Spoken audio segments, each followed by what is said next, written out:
I'm Vic Myers. Welcome to the Resistance. Well, I actually recorded this 2 or 3 other times now. And when I was editing, I decided, you know what, this is terrible.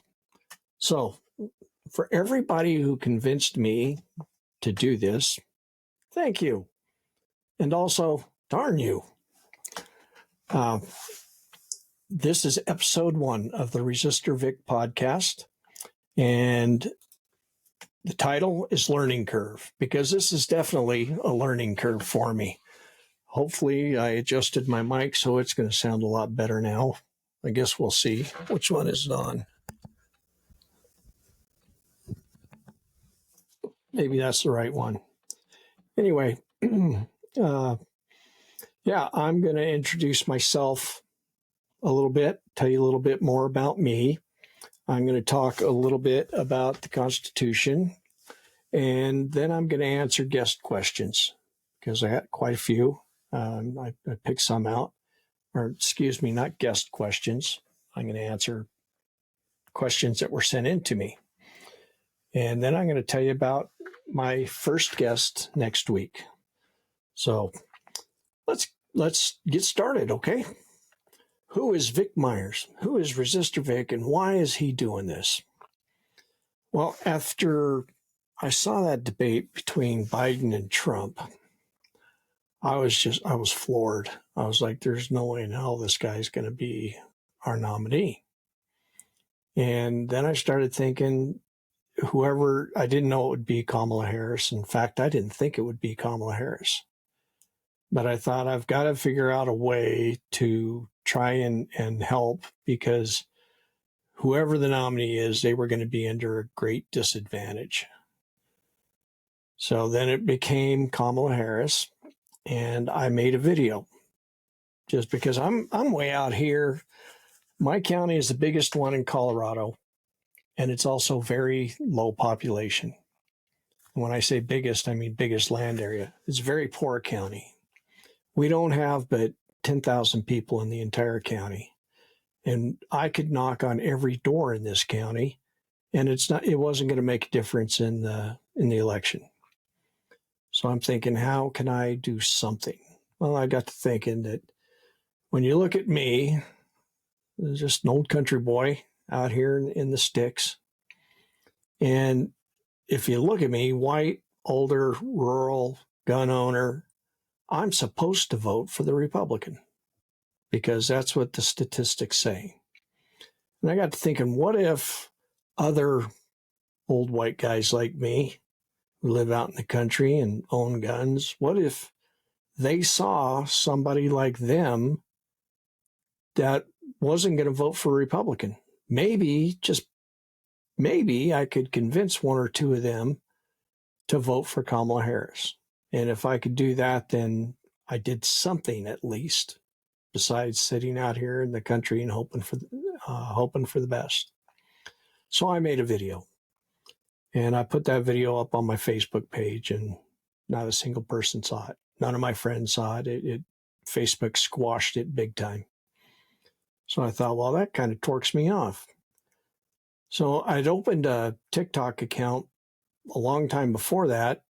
I didn't know what it was. I'd never spent any time on TikTok, but I thought, you know what, let's check it out.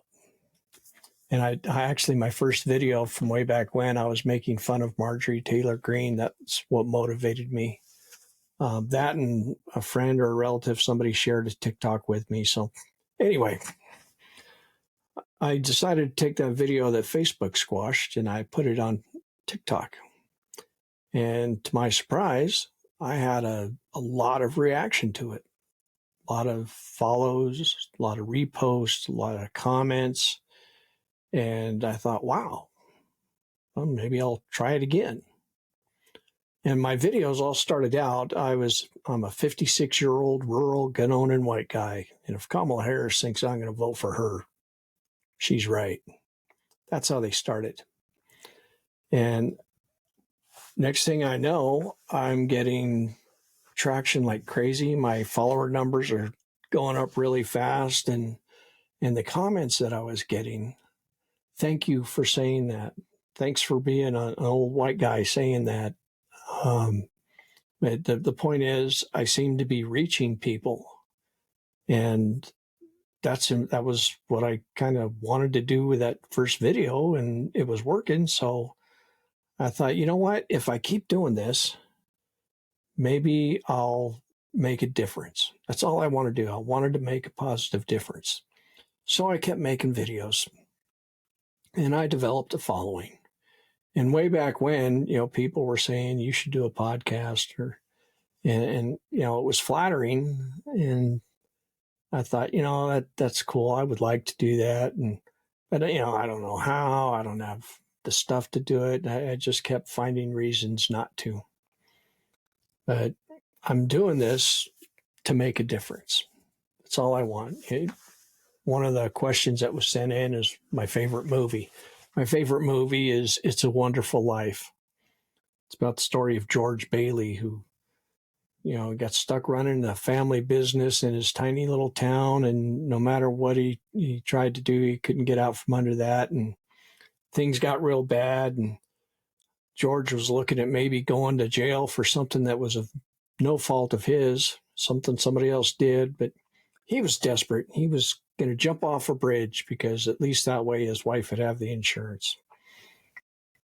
And they sent Clarence down, an angel, sent Clarence down to help him out.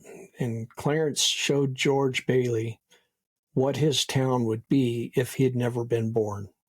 The tremendous difference that he made in people's lives just by trying to be a good person. That's always been my favorite movie, and I want to be George Bailey. I want so much to leave, eventually when I leave this world, I want to be able to look back from above and find out that I made a difference. I don't even know if anything happens to us after we die, but if it's possible, that would be my wish, to find out whether or not I made a difference and hope that I did. So I grew up from time I was born to 12 years old. I lived with my mom, and we lived all over the country. Part of kindergarten was in Jamestown, New York, where I first developed a great sense of American pride. There's something, I don't know if it's all of New England. I don't know if it's still that way, but I can tell you that back then, there was a great amount of pride in at least my kindergarten class in teaching us about the beginnings of our country and how we came to be. And I know my kids didn't get that kind of education out here when they were that young. It really made an impact. So if anybody knows the person who was the kindergarten teacher in Jamestown, New York, let's see, when I was 6, that would be 67, somewhere around 1973. If you know that person, tell them I said thank you. She was cute. I remember I had a crush on her. Tell them I said thank you. Anyway, I lived in Texas a few times. I lived in California. I lived in Colorado lots of times between birth and 12 years old.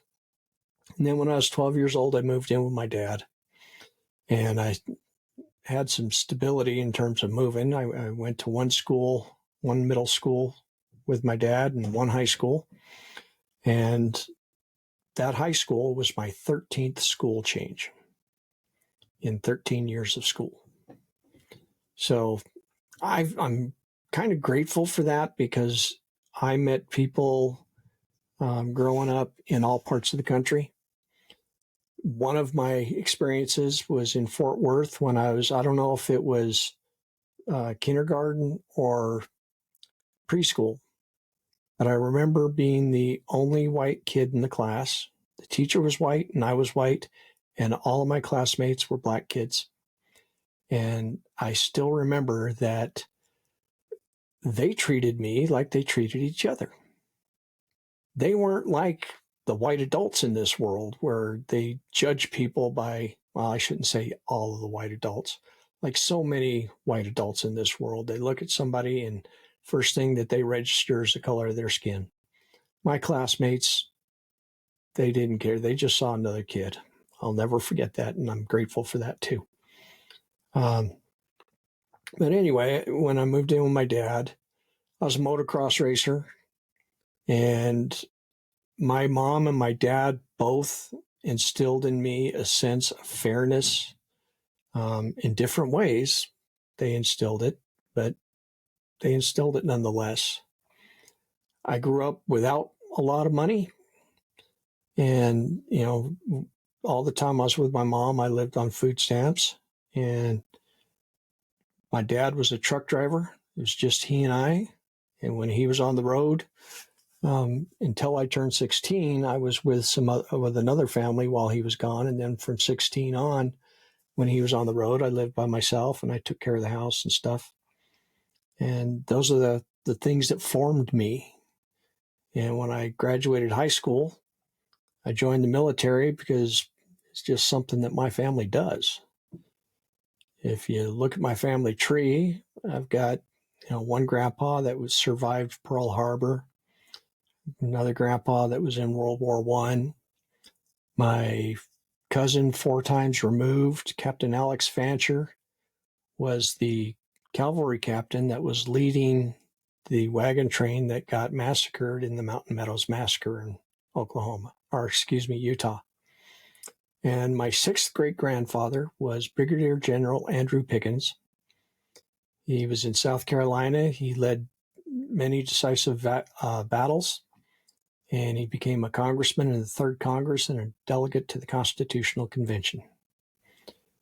Those are the highlights, if you will, I guess, that make me who I am.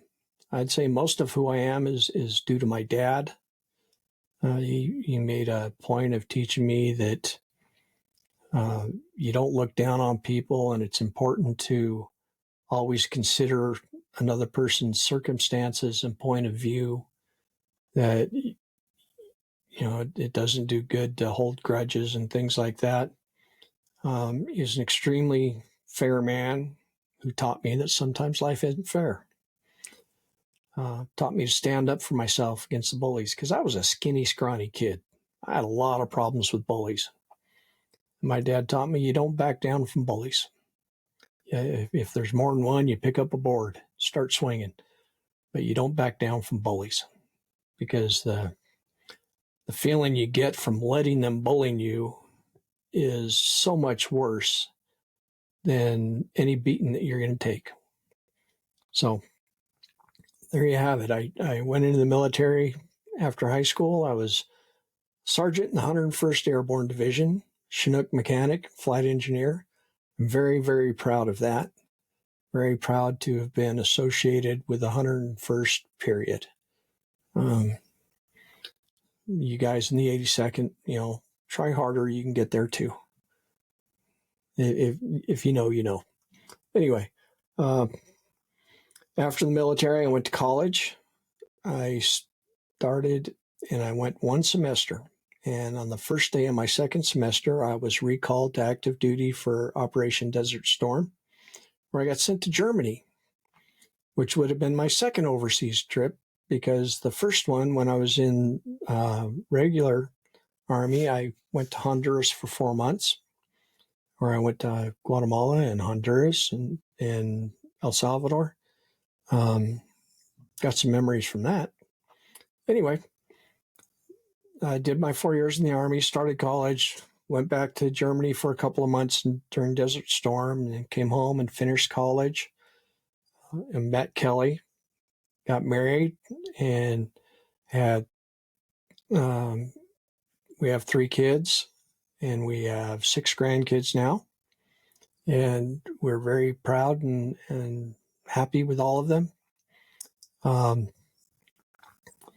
I was a software engineer out of college. I studied math and physics. I wanted to be a teacher, talked myself out of it.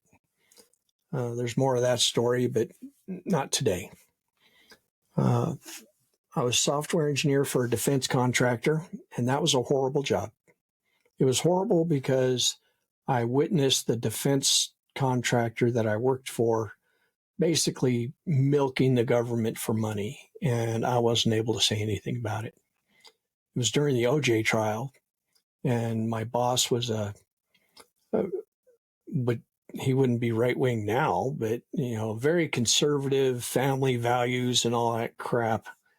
And funny thing is, he and a married coworker were sneaking off to lunch every now and then to go to a hotel together. And he was married too.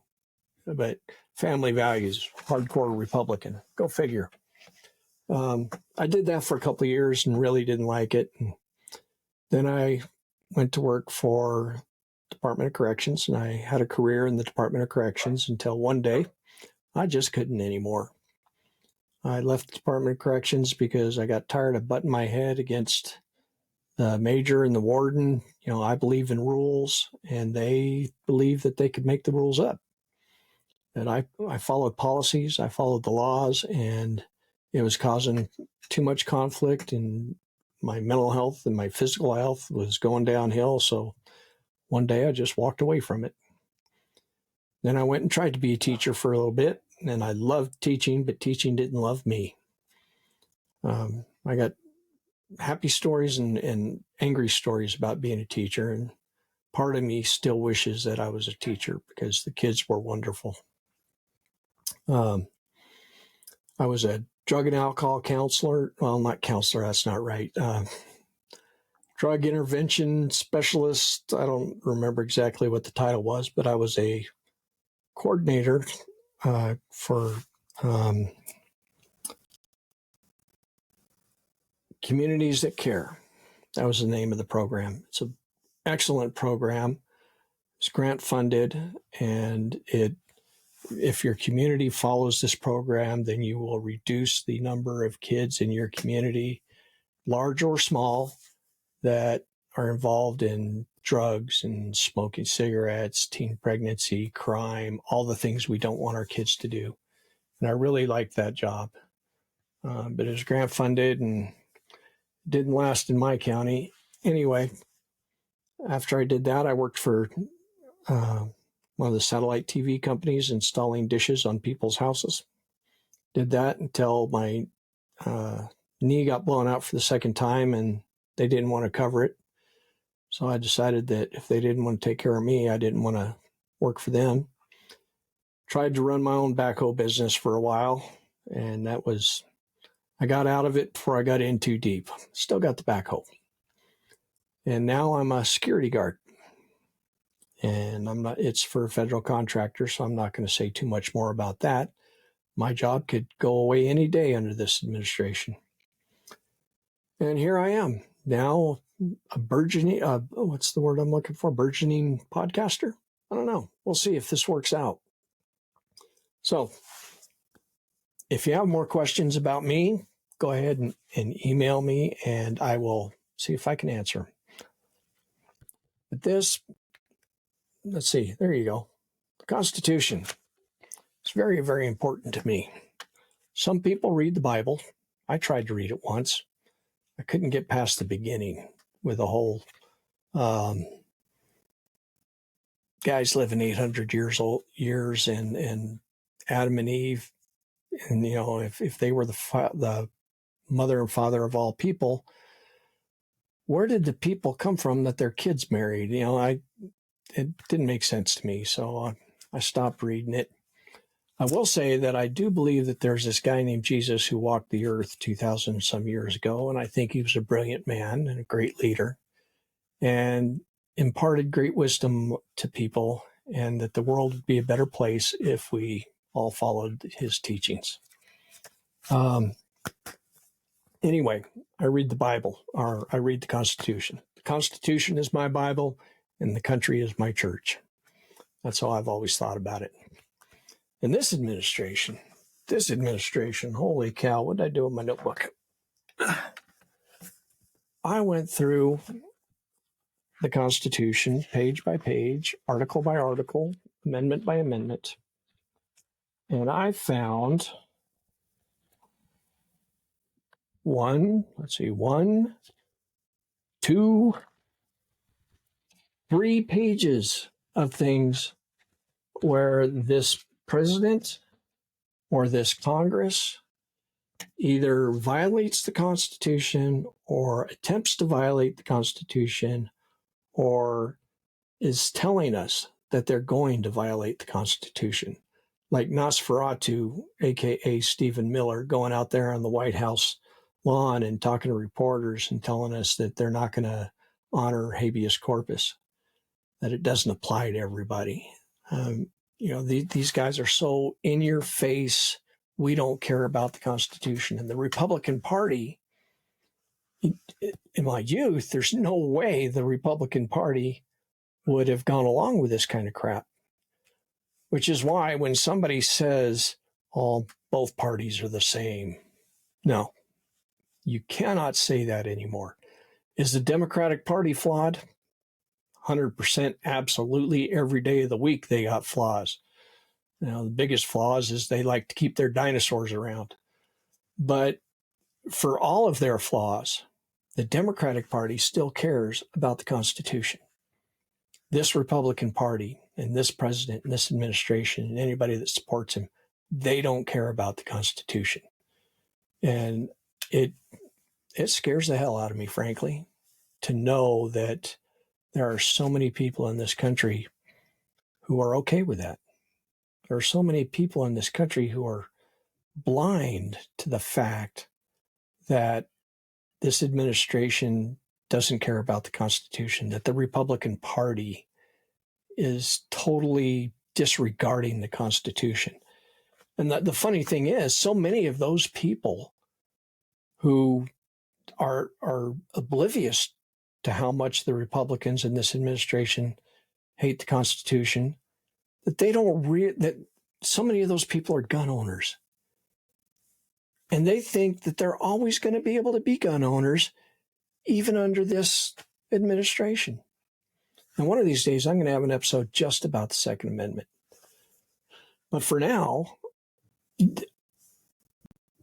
if this government is going to trash the Constitution day after day, it's only a matter of time before they get around to the Second Amendment.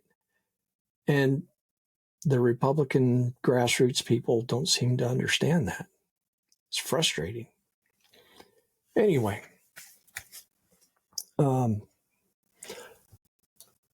this is episode 1, and you guys asked me not to keep it too long.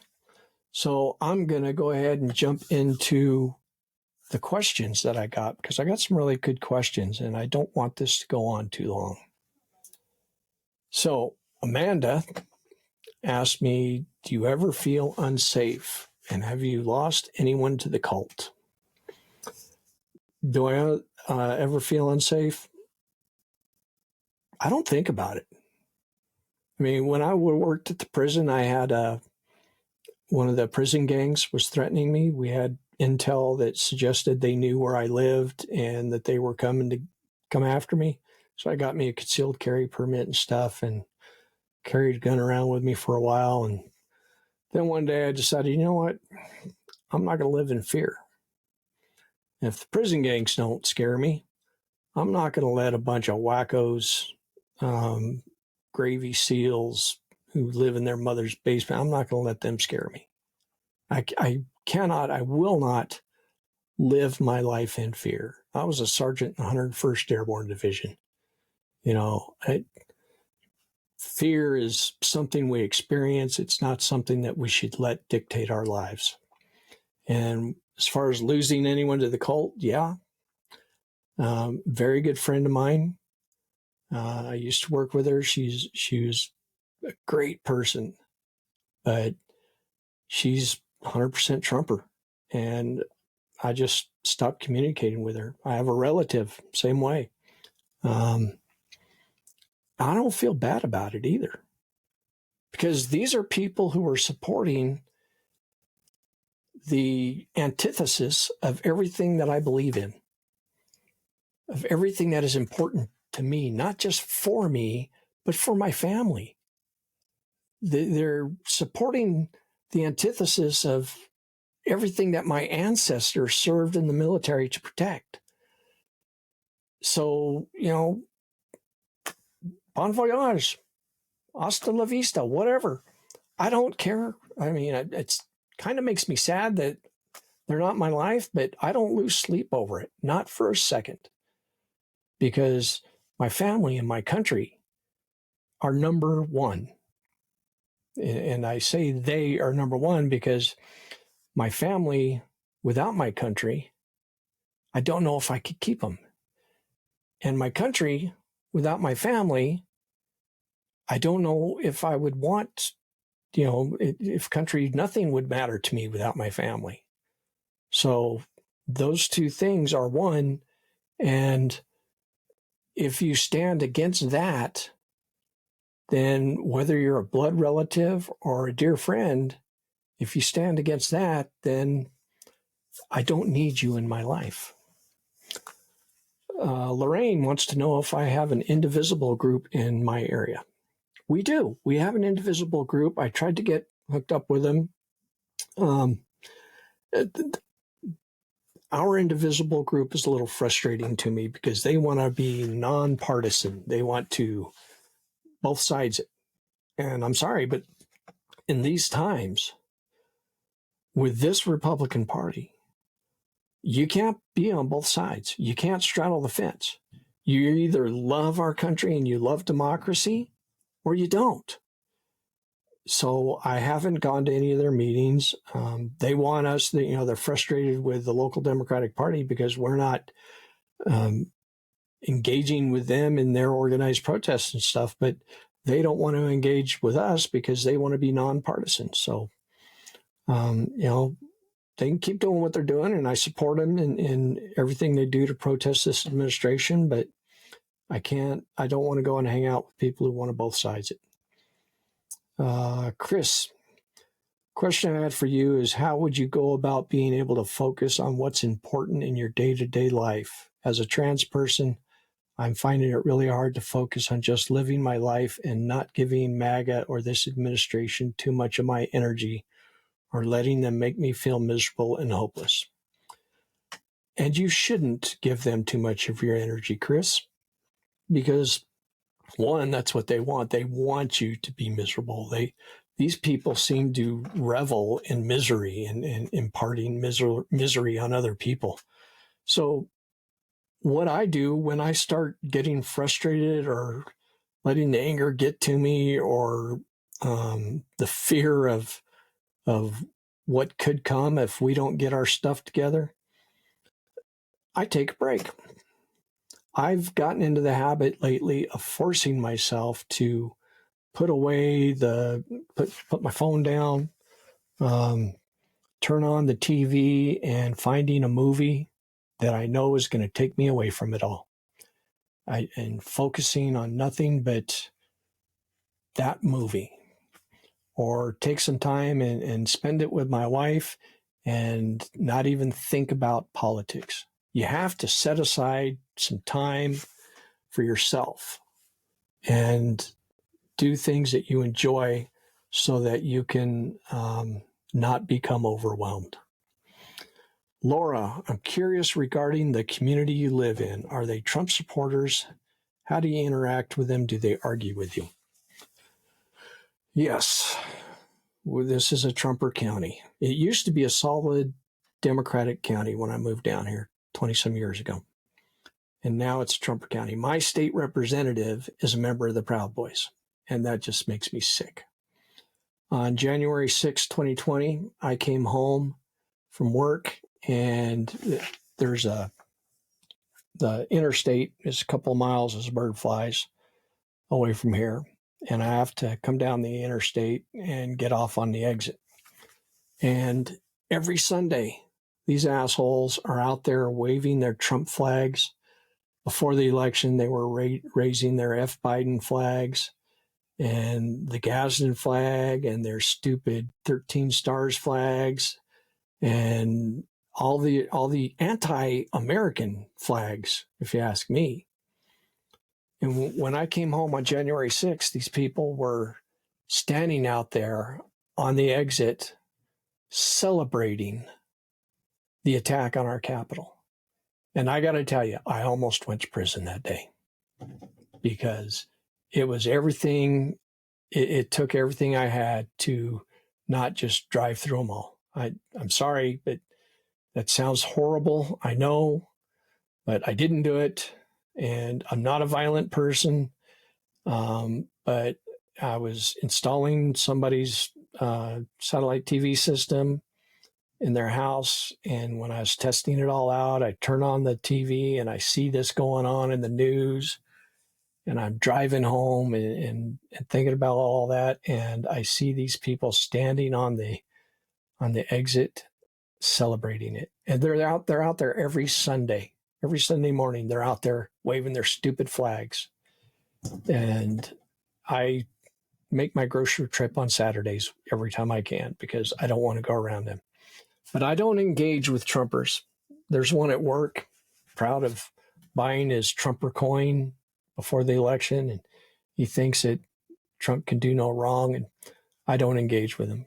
It's why, what did Mark Twain say? Don't argue with stupid people; they'll drag you down to their level and beat you with experience. So no, I don't engage with them. Bruce wants to know, what is your strategy?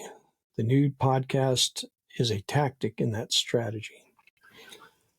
My strategy is to always look for ways to make a difference.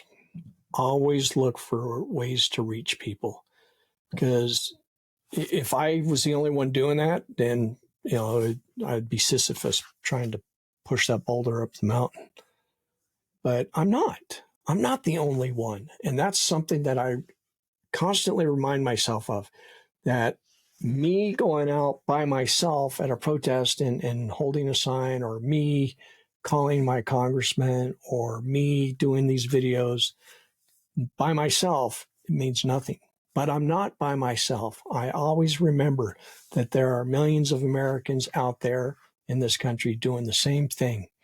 And the more we do it, the more are going to join us to do it. So my strategy is to remember that. Mika. I got Mika from, I think, Germany. I don't know. You didn't say in your email. And Anne Christine from Sweden. Thank you. But Mika asked, have you traveled? If yes, where? I've been to Honduras. I've been to Germany both those when I was in the Army. And a couple of years ago, my wife and I, our 31st wedding anniversary is next Wednesday. Ooh, don't tell her I said that. Next Wednesday. And we've been able to go on one trip our entire marriage, and that was to Scotland a couple of years ago. It was the best time of our life. Beautiful country, absolutely wonderful people, and great drivers. So, what is your favorite wisdom quotes? Robert Jarvik. Leaders are visionaries with a poorly developed sense of fear and no concept of the odds against them. That has always been my favorite quote since I found it years ago.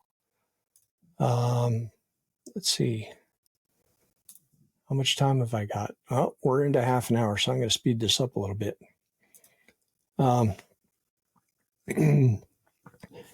Mika also asked, what do you think is the percentage of people in your country right now that are aware you are losing democracy to an authoritarian fascist system?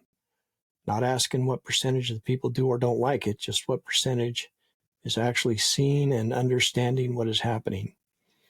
Now, Mika asked a whole bunch of questions. I didn't put them all in here. But I put that one in here in particular because I think it's an important question for us all to consider. How many people really are aware? And I'm afraid that the answer is not enough. What percentage? Maybe 45 would be my guess. Actually realize it. And, we've got to make it more. That's why I do what I do in terms of all my social media and stuff. We've got to make more people aware. And I'm not talking about the maggots because you can't tell them anything. I'm talking about the people who day to day don't get involved, don't discuss politics. My video yesterday or today, I forget which, was all about normalizing political conversations. We've got to get more people talking about what's going on. And the last question for today, Bill. You say to be part of this movement. I'm very interested in what you say, but really don't know how to do what you're asking. I live on a fixed income, and although I do vote, tell me what or how I can help. I included this one because I've said in some of my videos, there are so many ways that you can get involved, and it doesn't cost money. So some of them do cost you money. So I'm going to run through a short list, not comprehensive by any means, starting with the easiest thing that you can do. Go to a meeting. And by meeting, I mean a school board meeting, a city council meeting, county commissioner meeting. Go to a meeting. Just be a person in the crowd. The more people that show up to small government meetings, the more the small government leaders are aware that people are paying attention. And just by doing that, some people, and some have responded in my videos about this, that it convinced them to run for something. Because when you go to these meetings, you realize that the people who are elected to your small government, your city council or what have you, they're not any different than you are. And oftentimes, they're not even close to as smart as you are. So just go to meetings. That's the cheapest thing you can do, and sometimes one of the most important. And from there, you can go to your local Democratic Party. You can become involved with them. You can help steer the direction of your party. And I think one of the key things we have to do if we're going to come out of this on the other side and prosper as a country again is we have to reform the Democratic Party from the ground up. The leaders of the Democratic Party, the Schumers, the Ken Martins, my state party leader, although I got to give him credit, as much as I rail against him, and I do rail against him a lot, there have been some recent things that are giving me a glimmer of hope that he's going to reach out to and involve the rural counties and do better. We'll see. But anyway, you can become involved with your party. There's an app, and I'll try and put it on the screen if I can figure that out, called 5 Calls. You can use that to call your representatives. Calling makes a difference. Writing letters makes a difference. Do all of that. It's very inexpensive, and you can do it. It doesn't cost anything to make a phone call. Leave a message. The 5 Calls apps make it really simple, and it gives you talking points. It gives you their numbers. Check it out. And from that, volunteer on a campaign, do phone banking, do door-to-door if you're able to. I know, Bill, you can't do the whole door-to-door thing, but you can do phone banking, and it's really not that hard. There's all kinds of things, and if you're not Bill, but if you're able to run for something, run for something. There's so much you can do to make a difference. So we're getting on 40 minutes, and you guys said keep it at 20. But hey, this is my inaugural episode, so cut me some slack. Let's talk about next week. Next week, I have my first guest. It's going to be, assuming that our schedules continue to work, it's going to be Karen Breslin. Karen Breslin is running for the United States Senate. She's a progressive, and she's running against my incumbent Democratic Senator, John Hickenlooper. And I'm going to have a lot more to say about all them. Suffice it to say, I do not support John Hickenlooper. I'm very excited to have her on as my first political candidate. And in the weeks after that, I'm going to have Billy Simons Jr., Brandon Reisdorf. If you don't know who they are yet, you should follow them. They are musicians. They create wonderful music, and a lot of what they create is protest music. Protest music, I did a video on that a long time ago, and I think protest music is going to be a very important tool for us in these times. Now, I'm going to have Trisha Calvarese is lined up. I'm going to have author Bob C., who is he's 1 or 2 years retired as a band teacher in very red part of Congressional District 4, where Boebert is. He was also a volunteer on my campaign when I ran for Congress in 2014, and he ran in 2016. And we're going to talk about all of that and his latest book, which I'm reading right now, and I absolutely love it. I'm hoping to get some people from overseas, people like Mika and Christine, maybe. I want to have some people from overseas on the pod to talk about the perspective that other parts of the world have on what's going on in America and the importance of us getting it together. I hope to have some people on that are involved with helping Ukraine, the Frontline Support Network. I'll tell you more about that. So that's what I've got coming on the podcast. I don't know how good this episode is.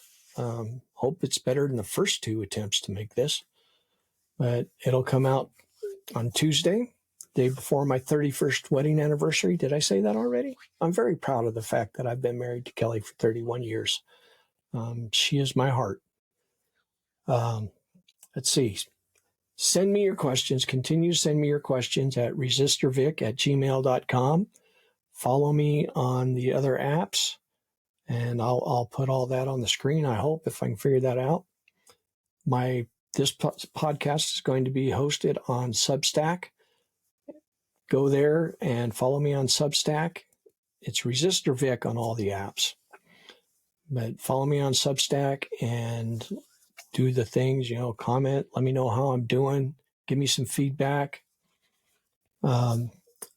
To whomever, I'm sorry I didn't write the name down, but somebody in my comments on my video that asked, when I asked you guys if I should do a podcast, somebody compared me to Walter Cronkite. And I can't think of a better compliment. I mean, now to be sure, I'm not qualified to shine Walter Cronkite's shoes. He's an amazing journalist in our nation's history. In 1976, I was 8 years old. Mom took me with her she went to a palm reader, and she took me with her. I don't know why. Why'd Chris and Shelley get to stay home and I had to go? But back in them days, you didn't have a lot of channels. You had ABC, NBC, CBS, and PBS. And it was just election night. And I was sitting there in this stranger's living room while my mom was getting her fortune told. And the news was all about the election of Jimmy Carter. How, I had Walter Cronkite telling me that in America, we can elect a peanut farmer. That's what I remember from that night the most. And how we have a peaceful transition of government. I really remember that when I think about January 20th. January 6th, 2020. And Walter Cronkite made an impression on me. So to whomever compared me to Walter Cronkite, no, I'm nowhere near a Walter Cronkite, but I thank you very much for saying so. And I'm going to leave you with this small piece of trivia and challenge you to find the answer. What movie was I in? When I was making all my videos, I always had people say, "Oh, he's a paid actor." I wish I was. But as it turns out, I was in an independent movie. So I challenge you to find out what movie that was, and maybe I'll talk more about it on the next episode. Until then, good day.